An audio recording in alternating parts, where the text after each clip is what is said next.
अस्सलाम वालेकुम व्यूअर्स। सबसे पहले तो मेरी आपसे गुजारिश है कि आप हमारे चैनल को लाइक, सब्सक्राइब और शेयर कर दीजिएगा। व्यूअर्स, आज हम आपके लिए एक ऐसा मौजू लेके आए हैं जिस सिलसिले में हर घरों में इसकी प्रॉब्लम्स होती हैं। बहुत मिसाइल्स होते हैं, बच्चों के होते हैं, बच्चों के बड़ों के होते हैं, जवान के होते हैं, औरत के होते हैं, मर्द के होते हैं, बूढ़े के होते हैं। बहुत से मिसाइल्स ऐसे होते हैं जिनकी वजह से बहुत सी ज़िंदगी जो है मुतासर हो जाती है। तो आज इसी सिलसिले में हम एक प्रोग्राम जो है वो आपकी खिदमत में पेश करना चाह रहे हैं, जिसका नाम हमने रखा है नफ्सियाती मसाइल और उनका हल।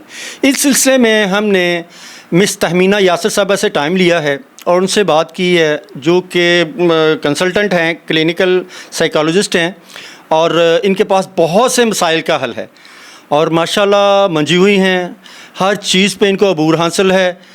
और जब आपसे गुजारिश है कि जब आप देखें इसको तो पूरा इंटरव्यू देखिएगा, ताकि उसमें आपको बच्चों के लिए, आपके लिए, बुज़ुर्गों के लिए, ख़वातीन के लिए, बच्चियों के लिए हर मसाइल जो हैं उनके हल जो है इंशाल्लाह आपको इस इंटरव्यू में मिलेगा। और ये इंटरव्यू के बाद ये रुकेगा नहीं, ये सिलसिला जो है ये जारी रहेगा, जिसमें ये है छोटे बच्चों के मसाइल हैं, ख़वातीन के मसाइल हैं, डिलीवरी के दौरान मसाइल हैं, घरेलू स्ट्रेस जो हैं उनके मसाइल हैं, बुज़ुर्गों के मसाइल हैं, कि सास ने घर से निकाल दिया, सास को घर से निकाल दिया। ये बहुत से ऐसे नफ्सियाती मसाइल होते हैं जिनका हल जो है आज हम मिस तहमीना यासिर साहबा के पास लेके आए हैं। और ये ही इनके पास हर किस्म की पटारी जो है वो ये खोलती हैं और नफ्सियाती मसाइल से उसको वो जो है वो हल कर सकती हैं। आए हम आपकी मुलाकात इनसे करवाते हैं। शुक्रिया जी। अस्सलाम वालेकुम। मेरा इंट्रोडक्शन तो करा दिया गया है। आज हम बात करेंगे स्ट्रेस के ऊपर, यानी जो ज़हनी दबाव हम महसूस करते हैं अपनी डेली रूटीन में, उस पर हम आज बात करेंगे। आपने बाहर निकले तो देखा होगा, घरों में देखा होगा, स्कूल में हो, कॉलेज में हो, हर जगह पर आपने ये देखा होगा कि लोग स्ट्रेस्ड हैं। और ये स्ट्रेस जो है ये उनके दुनिया के जो डिफरेंट मामलात हैं उनमें अफेक्ट कर रहा है। ये स्ट्रेस ओवर द वर्ल्ड नज़र आ रहा है, लेकिन हम पाकिस्तान की बात करेंगे। पाकिस्तान में स्ट्रेस के बढ़ने की एक बहुत बड़ी वजह ये है कि महंगाई में मुस्तकिल इजाफ़ा हो रहा है और साथ ही साथ कंपटीशन का दौर है, compete करने की दौड़ लगी हुई है। तो उसकी वजह से बच्चा हो, बड़ा हो, औरत हो, मर्द हो, हर एक स्ट्रेस में आ रहा है। स्ट्रेस को अगर मैं डिफ़ाइन करूं तो हम इसे कहते हैं ज़हनी दबाव, यानी कि आपके ऊपर, आपके जहन के ऊपर एक प्रेशर बिल्ट होता है और वो प्रेशर मुख्तलिफ़ वजूहात की वजह से होता है। उन वजूहात में आपका स्कूल में कंपटीशन हो सकता है, यानी बच्चा है तो बच्चा स्कूल में दूसरों से ज़्यादा मार्क्स लेना चाहता है। वालिदैन हैं तो वालिद जो हैं वो अपना जो ऑफ़िस है उसमें जो काम करते हैं उसमें उनको स्ट्रेस आता है, उनको बहुत ज़्यादा काम दे दिया जाता है, यानी कि प्रेशर बिल्ड हो रहा है। फ़ीमेल है, हाउसवाइफ है, तो उस पे हस्बैंड का, बच्चों का, पढ़ाई का, घर के कामों का स्ट्रेस होता है, प्रेशर बिल्ड हो रहा होता है। इसी तरह से अगर वर्किंग लेडी है तो हम देखते हैं हमारी सोसाइटी में वर्किंग लेडीज़ वर्क बाहर भी करती हैं और घर के अंदर भी करती हैं, तो उन पर डबल स्ट्रेस आ जाता है। तो इसी तरह से अगर बुज़ुर्गों को देखें तो बुज़ुर्गों को भी स्ट्रेस हो रहा होता है, इसलिए कि अगर वो बहुत ज़्यादा लेटर एज है तो ज़हनी मसाइल उनके हो रहे होते हैं, जैसे कि डिमेंशिया होता है। या अगर उतनी एज नहीं है तो जब मेरी जॉब ख़त्म होगी तो मैं क्या करूँगा, किस तरह से सरवाइव करूँगा। और इसी तरह से ख़वातीन के अपने हार्मोनल चेंजेस भी आ रहे होते हैं, जिसकी वजह से स्ट्रेस बढ़ रहा होता है। जब हम बात करते हैं वजूहात की तो साथ ही साथ सिम्टम्स की बात करना ज़रूरी हो जाता है। सिम्टम्स की अगर बात करें तो सबसे पहला जो पॉइंट है वो ये है कि जब भी स्ट्रेस किसी शख्स को अफ़ेक्ट करता है तो उसके सर में दबाव महसूस किया जा सकता है, और ये दबाव जो है इसके साथ सर में दर्द भी हो सकता है। और इसी तरह से कई दफ़ा कंसंट्रेशन, अटेंशन और मेमोरी का अफेक्ट आना शुरू हो जाता है, यानी कि किसी भी काम को करने पर तवज्जो जब देनी है तो वो तवज्जो नहीं दे पाते, गौर नहीं कर पाते, और अगर तवज्जो दे दी तो याद नहीं रख पाते। इसी तरह से अगर हम देखें कि उनकी जिस्म पे क्या अफ़ेक्ट आता है सर के अलावा, तो सारे जिस्म में दर्द होना, मसल्स की स्टिफनेस होना, ये बहुत आम है। यानी मसल्स जो हैं उनके कंधे ख़ास तौर पे वो स्टिफ हो जाते हैं और उनको सारे जिस्म में दर्द महसूस होता है। इसी तरह से स्ट्रेस जो है ये आपकी नींद पर भी अफ़ेक्ट करता है। आपकी नींद ख़राब होना शुरू हो जाती है। आप या तो ऐसा महसूस करेंगे कि आपको नींद नहीं आ रही और घंटों आप कोशिश कर रहे हैं कि आप सोएं, या फिर आपको लगेगा कि मुझे नींद तो आ गई लेकिन टूट टूट के आ रही है, अच्छी नहीं आ रही, मैं फ़्रेश नहीं हूँ। और इसकी एक एग्ज़ाम्पल ये होती है कि जब आप सुबह उठते हैं तो सुबह उठते वक्त इसकी एक मिसाल ये होती है कि जब आप सुबह उठते हैं तो सुबह उठते वक्त आपके जिस्म में दर्द हो रहा होता है, जिसको हम लेथार्जी कहते हैं, कि आपका जहन भी एग्जॉस्टेड है और आपका जिस्म भी एग्जॉस्ट होना शुरू हो जाता है। इसी तरह से इसके अलावा आपकी भूख ख़त्म होना शुरू हो जाती है, दिल नहीं कर रहा कुछ खाने को, कुछ खा भी लूँ तो मुझे बेचैनी हो रही है, डाइजेस्टिव सिस्टम ख़राब होना शुरू हो जाता है। Stress leads to depression, anxiety and many other problems, ये भी एक वजह होती है। यानी स्ट्रेस आ गया तो वो मुख्तलिफ़ शक्लों में आप पर अफ़ेक्ट करेगा और आप डिफरेंट तरह के साइकोलॉजिकल इश्यूज़ का शिकार हो सकते हैं। जब हमने सिम्टम्स की बात की तो हम अब आ जाते हैं इसके सॉल्यूशन के बारे में। स्ट्रेस का सॉल्यूशन बहुत से हवालों से हमने फ़ोकस करना होता है और फिर हमें पता चलता है कि इसको हम सॉल्यूशन दे सकते हैं कि नहीं दे सकते हैं।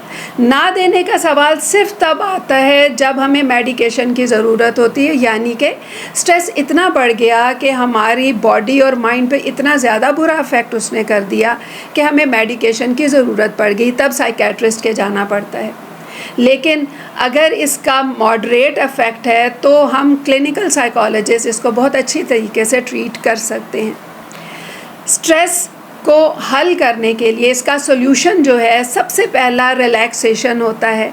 आजकल हम अपने इर्द गिर्द देखते हैं कि लोग रिलैक्स्ड नहीं है, रेस्टलेस हो रहे हैं, यानी बेचैन होते हैं, बैठे हुए हैं तो हिलते जाएंगे, चल रहे हैं तो वो बेचैनी उनके अंदर नज़र आ रही है, बैठे हुए हैं हाथ मल रहे हैं, यानी इस तरह के डिफरेंट सिम्टम्स जो कि बताते हैं कि इंसान पुरसकून नहीं है। तो हमने रिलैक्सेशन पे फोकस करना होता है। स्ट्रेस हमें फ़ाइट और फ्लाइट के मोड में ले जाता है, यानी कि कोई भी सिचुएशन आई तो हम या तो उसमें एकदम से अग्रेसिव हो जाएंगे, गुस्सा करेंगे, या उसको हल करने के लिए इतने ज़्यादा अग्रेसिव हो जाएंगे कि हमारी बॉडी पर अफेक्ट आना शुरू हो जाएगा, या फिर हम सिचुएशन से भागना शुरू हो जाते हैं। यानी कि आपने अक्सर देखा होगा कि लोग जो हैं वो स्ट्रेस उन पर स्ट्रेस अफेक्ट कर रहा होता है, और क्या होता है कि वो सिचुएशंस, जो भी प्रॉब्लमेटिक सिचुएशन आई, वो कहते हैं कि ठीक है मैंने इसमें नहीं जाना, इवन सोशलाइज करना छोड़ देते हैं, फंक्शंस में जाना छोड़ देते हैं। तो स्ट्रेस को हल करने के लिए सबसे पहला काम जो है वो रिलैक्सेशन का होता है।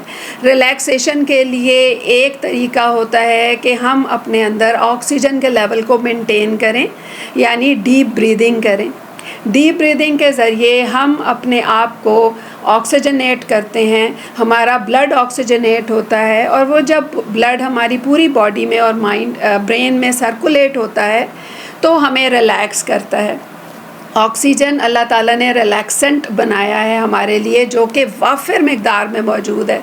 यानी हम देखें हवा में मौजूद है, पानी में मौजूद है, और ये दोनों ऐसी चीज़ें हैं जिनके लिए हमें पैसे भी खर्च नहीं करने होते और हम इनसे अपने आप को फ़ायदा दे सकते हैं। एक शख्स जब स्ट्रेस में हो और वो रिलैक्सेशन पे फोकस करे, जैसे कि सपोज़ मैं मोस्टली सजेस्ट करती हूँ कि कम से कम 4 से 6 दफ़ा प्रॉपर रिलैक्सेशन अपने आप को दें। यानी कि आप 3 से 5 गहरे सांस लें, अपने कंधों को रिलैक्स करें, अपनी बॉडी को ढीला छोड़ें, तो आप देखेंगे कि आपका स्ट्रेस आपके ऊपर कम अफेक्ट करेगा, और जो अफेक्ट आ चुका है वो भी हैंडल होना शुरू हो जाएगा। रिलैक्सेशन के लिए जैसे कि मैंने एक तो डीप ब्रीदिंग बताई, दूसरा मैंने आपको बताया head to toe relaxation. Head to toe का मतलब होता है सर से पाँव तक अपनी बॉडी को लूज़ छोड़ना। इसी तरह से स्ट्रेस हमारे शोल्डर्स के मसल को अक्सर अफेक्ट करता है, हमें स्टिफनेस महसूस होती है, तो उसके लिए हम मसल रिलैक्सेशन टेक्निक्स पर फोकस कर सकते हैं। अगर आप गूगल करें तो आपको गूगल पे भी मिल जाएंगी, लेकिन सिंपल जो शोल्डर्स के लिए होती है वो मैं आपको बता दूं कि आपने अपने शोल्डर्स के मसल्स को टाइट करके लूज़ छोड़ना होता है। और टाइट करने का तरीका होता है कि हम अपने शोल्डर्स को ऊपर की तरफ उठाते हैं इस तरह से और फिर ढीला छोड़ते हैं, या हम सर्कुलर मूवमेंट देते हैं। रिलैक्सेशन पे जब हमने फोकस कर लिया तो इसके बाद आ जाता है कि हमारा थॉट प्रोसेस क्या है। स्ट्रेस मोस्टली तब हमारे अंदर पैदा होता है जब हम फ्रस्ट्रेटेड होते हैं, जब हमारी ज़िंदगी में प्रॉब्लम्स बहुत ज़्यादा होते हैं और सॉल्यूशंस नहीं होते हैं। एक सिंपल सा तरीका जो मैं आपको सजेस्ट करूँगी वो ये है कि अपनी थिंकिंग को सॉल्यूशन फोकस्ड बना दें। इसलिए कि प्रॉब्लम पर जब हम फोकस करते हैं, जैसे कि मैं लेट हो गई या मेरा काम जो है उसमें हार जा गया, दूसरे लोग मुझे सपोर्ट नहीं कर रहे, इस तरह के बहुत से मसाइल होते हैं जो हमें स्ट्रेस दे रहे होते हैं। अगर आप उस प्रॉब्लम पर फोकस करने के बजाय सॉल्यूशन पर फोकस करना शुरू कर दें कि ठीक है मैं लेट हो गई, लेकिन अब क्या करना है, सॉल्यूशन क्या है इसका। सॉल्यूशन पर जब हम फोकस करते हैं तो हमारा जहन सॉल्यूशन फोकस्ड हो जाता है और हम रिलैक्स करना शुरू कर देते हैं। सॉल्यूशन पे फोकस करने के साथ साथ हम अपने आप को इस चीज़ पर भी ट्रेन कर सकते हैं कि हम अपने थॉट प्रोसेस को मैनेज करें। जैसे कि अपने आप को दिन में मुख्तलिफ़ औकात में सोचने के लिए, जब भी हम फारिग हों तब सोचने के लिए एक टॉपिक दे दें। इसलिए कि मोस्टली क्या होता है कि हम स्ट्रेस्ड होते हैं, परेशान होते हैं और हम कहते हैं कि ओहो आज तो मुझे बहुत मसला है, आज ये भी प्रॉब्लम है, वो भी प्रॉब्लम है, ये इशू भी है, कल मैंने इतने सारे काम करने, यानी कि हम स्ट्रेस पर ही फोकस कर रहे हैं, स्ट्रेसफुल सिचुएशंस पर ही फोकस कर रहे हैं। तो जब भी हम फ्री हों हम अपने आप को एक टॉपिक दें सोचने के लिए। वो टॉपिक कोई भी हो सकता है, आपकी हॉबीज़ से रिलेटेड हो सकता है, आपको जो रिलैक्स करे उस तरह का हो सकता है, कोई भी टॉपिक जो कि आपको अच्छा फ़ील कराए। जब आप एक टॉपिक अपने आप को देते हो तो फिर क्या होता है, दिन में जब भी आप फ्री हुए आपने कहा कि मैं तो इस टॉपिक पे सोचूंगी। जब आप उस टॉपिक पर सोचने लगते हैं तो आपके अंदर पॉजिटिव फीलिंग आती है, आपके अंदर अच्छा जब महसूस करते हो तो फिर ये मोटिवेशन आती है कि मैंने अब अपनी ज़िंदगी को कैसे बेहतर बनाना है, फिर आप ज़्यादा सॉल्यूशन फोकस्ड हो जाते हैं। इसी तरह से एक और तरीका मैं आपको सजेस्ट करूँगी, वो है कि आपने अपने ऊपर फोकस करना है, अपनी स्ट्रेंथ्स पर फोकस करना है। एक और तरीका जो मैं आपको सजेस्ट करूँगी वो है कि आपने अपने ऊपर फोकस करना है, अपनी स्ट्रेंथ्स पर फोकस करना है, यानी कि मेरे अंदर क्या खूबियाँ हैं ताकि मैं स्ट्रेस ना लूँ। इसलिए कि मोस्टली ऐसा होता है कि हम अपने आप को नेगेटिवली एवेलुएट कर रहे होते हैं, मैं ये नहीं कर सकती, मैं वो नहीं कर सकती, मुझे ये मसला है, मुझे वो मसला है। जब हम नेगेटिवली एवेलुएट करते हैं और सारे दिन में अपने आप को नेगेटिव मैसेज देते हैं तो वो नेगेटिव मैसेज हमारे जहन को स्ट्रेस देता है और हम डिप्रेशन, एंग्जाइटी या किसी भी साइकोलॉजिकल इशू का शिकार हो सकते हैं। तो अगर आपने अपने आप को पॉजिटिव मैसेजेस देना शुरू किए, यानी कि अपनी स्ट्रेंथ्स पे फोकस किया कि और उन स्ट्रेंथ्स पर भी फोकस करना है जो कि आप चाहते हो आपके अंदर डेवलप हो। इसका मतलब हो गया कि मैंने स्ट्रेंथ्स पे फोकस किया, वीकनेसेस को इग्नोर किया फॉर द टाइम बीइंग, और अपने आप को बेहतर से बेहतर बनाने के लिए अपॉर्चुनिटीज़ पे फोकस किया, और जो हमारे प्रॉब्लम्स होते हैं उनको साइड पर किया। एक और अगला पॉइंट जो इसमें मैं कहना चाहूँगी वो ये है कि अपनी वीकनेसेस को हमने कैसे लेना है। इसलिए कि अक्सर हम प्रॉब्लम्स को फोकस करते हैं, हम कहते हैं मुझे ये भी मसला, मुझे वो भी मसला। प्रॉब्लम्स पे फोकस कैसे करना है, प्रॉब्लम्स या वीकनेसेस पे फोकस करना होता है फिर वही बात कि सॉल्यूशन फोकस्ड होके, यानी आपने सॉल्यूशन निकालना है उस वीकनेस का। अगर आप कहते हो कि मैं बोल नहीं पाती अच्छे तरीके से, मेरे अंदर कॉन्फिडेंस कम है, तो कॉन्फिडेंस कम है अगर बार बार यही कहते रहेंगे तो आपका कॉन्फिडेंस और कम होगा। अगर आप कहते हैं कि अच्छा मैं करूं क्या, तो ठीक है, मैं अपने कॉन्फिडेंस को बेहतर करने के लिए अपने आप को पॉजिटिव मैसेजेस देती हूँ, यानी कि अपनी स्ट्रेंथ्स पर फोकस करती हूँ। चाहे वो 2 स्ट्रेंथ्स हों, 4 हों, 6 हों, जितनी भी हों, अगर आप अपनी स्ट्रेंथ्स पे फोकस करते हो तो आपका ज़हन रिलैक्स होगा। अगर आप सॉल्यूशन फोकस्ड होते हो तो आपका ज़हन पॉजिटिव होगा। और रिलैक्सेशन और पॉजिटिविटी, ये 2 बहुत अहम जुज़्व हैं जो कि आपकी ज़िंदगी को बेहतर से बेहतर बनाने में एक बहुत अहम रोल अदा करते हैं। जब हम 3 हवालों से अपने आप पर फोकस कर लेते हैं, जैसे कि हमने कॉजेज़ या रीज़न्स भी देख लिए, सिम्टम्स पर भी फोकस कर लिया कि क्या क्या सिम्टम्स है, इसलिए कि सिम्टम्स हर एक के अपने अपने होते हैं। फिर उसके साथ हमने जब सॉल्यूशन पे फोकस कर लिया, मैनेजमेंट करना शुरू कर दी, तो हमारी ज़िंदगी बेहतर से बेहतर होना शुरू हो जाती है और हमारे मसाइल हल होना शुरू हो जाते हैं। स्ट्रेस के नतीजे में एक और आस्पेक्ट है, स्ट्रेस जो होता है ये एक और तरीके से भी हम पे अफेक्ट करता है, जिसको हम कहते हैं post traumatic stress disorder. Post traumatic stress disorder जो है ये किसी भी खौफनाक हादसे के बाद हमारे अंदर पैदा होता है। इसके नतीजे में क्या होता है कि जब भी कोई वाक़या हुआ, उसके बाद जब आप पर ये स्ट्रेस आना शुरू हुआ तो आप बहुत विजिलेंट हो जाते हैं, बहुत ज़्यादा कॉन्शियस हो जाते हैं, यानी कि आपके अंदर छोटे से छोटा ट्रिगर भी आपको एकदम से बहुत ज़्यादा इमोशंस आपके चेंज करता है। आपके अंदर बहुत ज़्यादा सवेयर किस्म के स्ट्रेस के सिम्टम्स आने लगते हैं। जैसे कि अगर आप अपने इर्द गिर्द देखो तो कई लोग ऐसे होंगे जो कि छोटी सी बात पे एकदम से गुस्से में आ जाएंगे, या एकदम से वो डर जाएंगे, या एकदम से वो बेचैन हो जाएंगे, घबरा कर कोई ऐसा एक्शन करेंगे जो आप कहोगे कि ये नॉर्मली नहीं करते लोग। तो ऐसी सूरत हाल में हमने नोट करना होता है कि हो सकता है कि पोस्ट ट्रॉमेटिक स्ट्रेस डिसऑर्डर हो। पोस्ट ट्रॉमेटिक स्ट्रेस डिसऑर्डर जो होता है, इससे पहले कोई ना कोई ऐसा वाक़या हुआ होता है। ये वाक़यात कई दफ़ा बचपन में कोई अब्यूज़ हो गया होता है, या कोई सपोज़ के एक्सीडेंट हो गया, किसी लव्ड वन की डेथ हो गई। इस तरह के मुख्तलिफ़ सूरत हाल होती हैं जिनके नतीजे में ये प्रोड्यूस होता है आपके अंदर स्ट्रेस।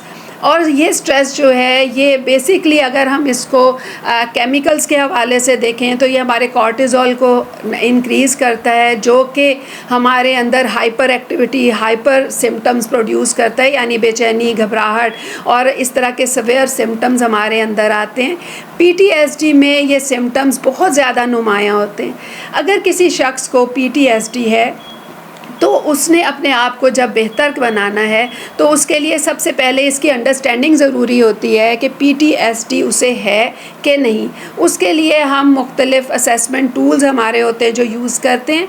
जब वो पता चल जाता है कि PTSD है तो हम फिर उसकी ट्रीटमेंट के ऊपर फोकस करते हैं। इसकी ट्रीटमेंट में भी सबसे पहले रिलैक्सेशन ही आती है, यानी कि जितना ज़्यादा आपकी बॉडी और माइंड रिलैक्स्ड होंगे उतना ही ज़्यादा आपके सिम्टम्स की सेवेरिटी कम होगी। ये अदरवाइज़ जो स्ट्रेस होता है उसमें भी और PTSD दोनों में ये चीज़ नुमायाँ होती है कि जितना रिलैक्स होंगे उतना ही आपके सिम्टम्स की सेवेरिटी कम होती चली जाती है। फिर PTSD में हमने देखना होता है कि कौन कौन से सिम्टम्स हैं जो कि अफेक्ट कर रहे हैं। कई लोग जो हैं उनको हम कहते हैं कि ऑन एज होते हैं हर वक्त, यानी एकदम से वो रिएक्शन शो करेंगे। तो उनके रिएक्शंस को रिस्पॉन्स में चेंज करने के लिए हम उनको उस सिचुएशन जो कि उन्हें ट्रिगर करती है उसमें रिलैक्सेशन सजेस्ट करते हैं। इसके हमारे डिफरेंट तरीके होते हैं। डिसेंसिटाइजेशन का तरीका होता है, कई दफ़ा हमें ERP यानी exposure and response prevention therapy करनी होती है। लेकिन बेसिकली अगर PTSD है तो उसके लिए तो ख़ास तौर पे आपको थेरेपी ज़रूर लेनी होगी, इसलिए कि थेरेपी के बगैर PTSD से जान छुड़ाना बहुत मुश्किल होता है। लेकिन अदरवाइज़ भी अगर स्ट्रेस मॉडरेट लेवल या उससे ऊपर चला गया है तो थेरेपी बहुत ज़रूरी हो जाती है। और जब हम थेरेपी लेते हैं तो विद इन फ्यू वीक्स हम देखते हैं कि हमारी तबीयत बेहतर से बेहतर होना शुरू हो जाती है है और हमारा स्ट्रेस या पीटीएसडी दोनों के सिम्टम्स जो हैं वो मिनिमाइज़ होकर बिल्कुल माइनर लेवल के रह जाते हैं या बिल्कुल ख़त्म भी हो सकते हैं, डिपेंडिंग अपॉन कि आप कितनी देर की थेरेपी लेते हैं।